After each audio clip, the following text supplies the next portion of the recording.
Sometimes people not only become prisoners to addictive behaviors, but they may also begin to feel like prisoners within a marriage relationship. A few years ago, my wife Dorothea and I were walking across the temple grounds of a temple in a foreign land. And there we met a very radiant, cheerful, silver-haired sister. Her cheerful, Christ-like countenance seemed to set her apart from those around her. And I felt inclined to ask her why, and to explain why she looked so happy and content with life. Well, she said with a smile, several years ago I was in a hurry to get married. And quite frankly, after a few months, I realized I'd married the wrong man. She continued, he had no interest in the church as he had initially led me to believe, and he began to treat me very unkindly for several years. One day I reached the point where I felt I could go on no longer in this situation. And so in desperation, I knelt down to pray, to ask Heavenly Father if he would approve of my divorcing my husband.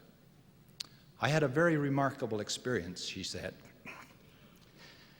After I prayed fervently, the Spirit revealed a number of insights to me of which I had been previously unaware. For the first time in my life, I realized that just like my husband, I'm not perfect either. I began to work on my intolerance and my impatience with his lack of spirituality. I began to strive to become more compassionate and loving and understanding. And you know what happened? As I started to change, my husband started to change.